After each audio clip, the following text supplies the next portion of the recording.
검사가 정상이라면 제가 왜 이러는 거죠? 제가 이상한 건가요? 저는 이 말을 진료실에서 정말 많이 들었습니다. 서울대학교 병원 건강증진센터에서 건강검진을 하고 상담을 해드릴 때, 그리고 로컬에 나와서 검사를 하고 진료를 볼 때, 많은 직장인 분들이 이런 질문들을 했어요. 사실 서울대학교 병원은 최신 장비, 정말 좋은 장비로 뇌, 위, 심장 이런 거를 아주 정확하게 봤는데 의학적으로 뚜렷한 이상이 없는데 환자분들은 항상 납득이 되지 않는다는 표정을 지으셨거든요.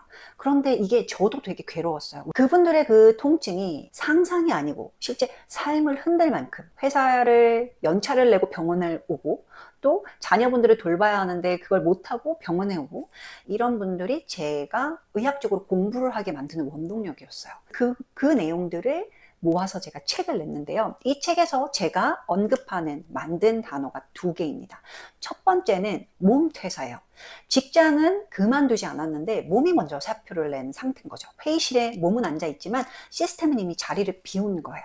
하루를 마쳤는데도 충전이 되지 않는 상태. 눈은 떠지는데 회복이 없고 해냈는데 기쁘지 않은 상태. 저는 그걸 몸퇴사라고 부르기 시작했습니다. 두 번째는 제목이 된 멈춤력입니다. 멈춤력은 게으름이 아니에요. 포기는 더더욱 아니고요. 쓸데없는 에너지 소모 앞에서 멈출 수 있는 능력. 저는 이걸 하나의 기술이라고 봅니다. 멈춤은 포기가 아니고 다시 달리기 위한 가장 정확한 기술이 되는 거죠. 제가 이 책을 두 분의 환자 이야기로 열었는데요. 한 분은 45, 준혁 씨라고 부를게요. 영업 15년 차, 지방에서 엄청난 능력을 인정받고 서울, 강남에 본사로 온 아주 유능한 분이었어요. 그런데 의자에 앉아서 이야기를 하는 내내 그 환자분은 다리를 쉴 새 없이 떨었고요. 손을 만지작, 휴대폰을 만지작, 어깨는 정말 이렇게 귀에 올라가 있었습니다.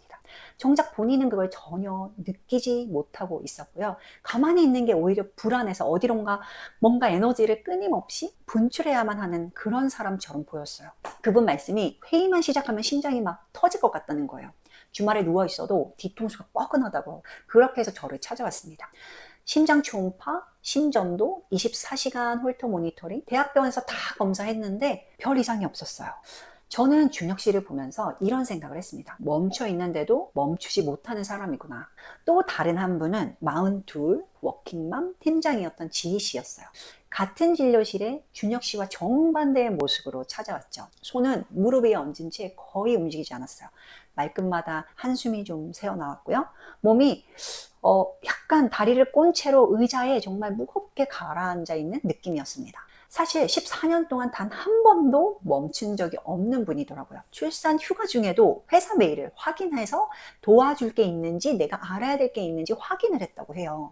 그런데 어느 날부터 아침에 침대에서 일어나지 못하고 게을러졌다. 내가 왜 이렇게 됐지? 자책을 하고 있었습니다. 한 분은 멈추지 못해서 힘들고 다른 한 분은 움직이지 못해서 시동이 안 걸려서 힘들어하고 있었어요. 정반대처럼 보이지만 이 두 분의 몸은 사실 똑같은 이야기를 하고 있었습니다. 몸이 먼저 퇴사했다. 제가 이 책에서 가장 하고 싶었던 말이 여기 있습니다. 통증과 피로는 실패 증거가 아니라 성실함의 흔적입니다. 책은 크게 두 부류로 나눠서 썼는데요. 1부는 그러니까 왜 아픈가, 또 2부는 그래서 어떻게 회복하는가, 그 부분에 잠깐 설명드려 볼게요. 우리 몸 안에는 수만 년 전 초원에서 설계된 생존 시스템이 그대로 들어있습니다. 저는 이걸 구석기 운영체제라고 표현했어요. 옛날 위협은 호랑이였죠. 지금은 그게 성과, 평판, 상사의 이 미간 주름, 이게 그 자리를 대신합니다. 그래서 저는 진료실에서 이렇게 설명해요.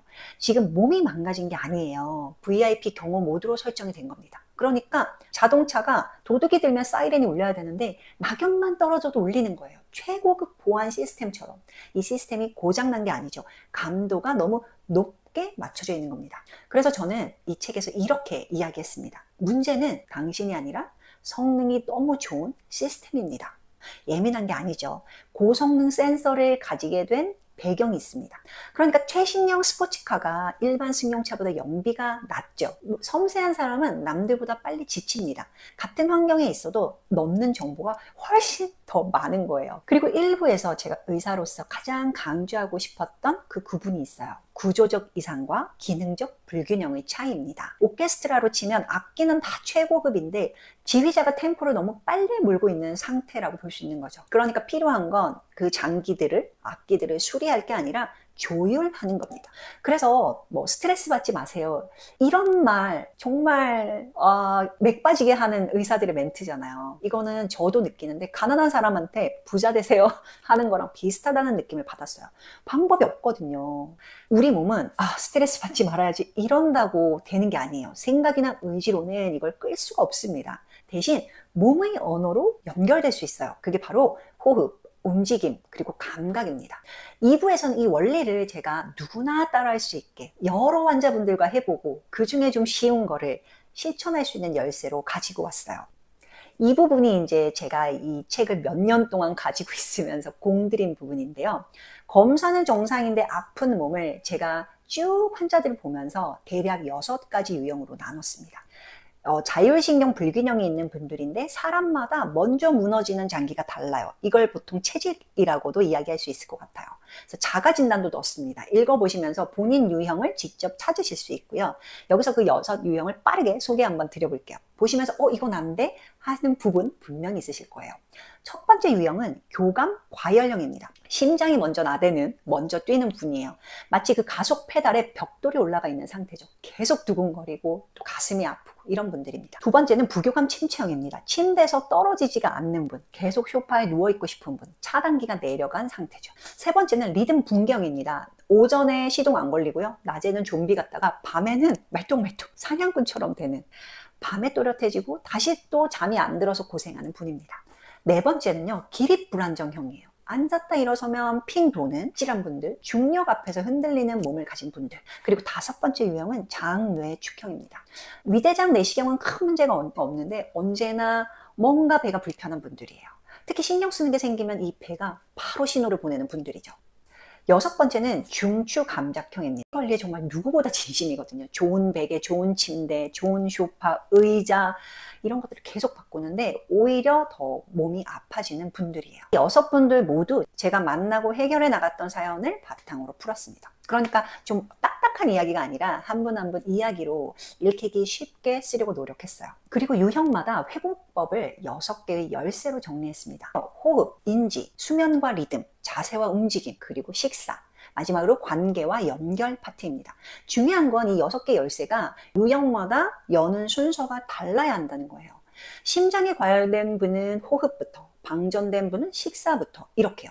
만약에 방전된 분이 체력을 키운다고 운동을 먼저 하면 소위 말하는 나락으로 가는 거죠. 우선순위가 매우 중요합니다. 그리고 이걸 할 때 함정을 만나게 돼요. 그래서 그 어떤 함정을 만나게 되는지, 그 함정을 어떻게 주의해야 되는지도 정리를 했습니다. 저도 이거 처음에 잘 몰랐는데요. 좋은 의도로 시작했는데 오히려 몸을 악화시키는 순간들이 있었다는 겁니다. 그래서 자기 관리를 열심히 하는 분들이 꼭 보셨으면 하는 대목이고요. 내가 건강뿐만 아니라 인생에서 다른 분야에서도 성공을 하고 싶다 하면 이 개념이 정말 여러분들에게 도움이 되실 거예요. 쓸데없는 에너지 소모 앞에서 멈출 수 있는 능력, 파워보다 컨트롤이 중요하다는 걸 꼭 여러분들이 가져갔으면 좋겠고요. 그리고 책의 마지막 이 에필로그 제목이 그대로 제 메시지입니다. 멈춤은 포기가 아니다.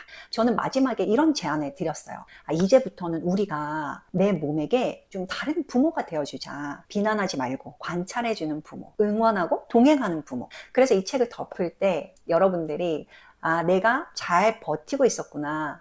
이런 부분은 내가 쓸데없는 에너지로 가고 있는 순간이구나. 컨트롤 해야지. 오래가는 사람이 이 멈춤의 기술을 안다는 걸 꼭 기억하시면 좋겠고요.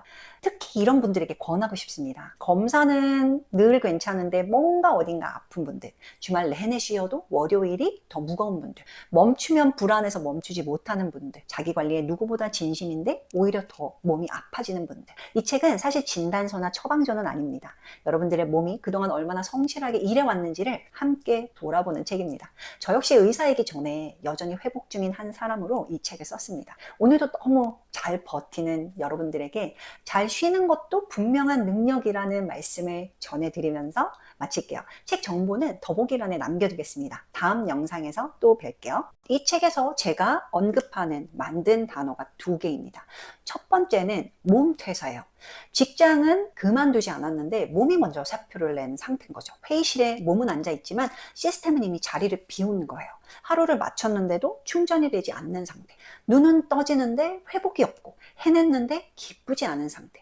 저는 그걸 몸퇴사라고 부르기 시작했습니다.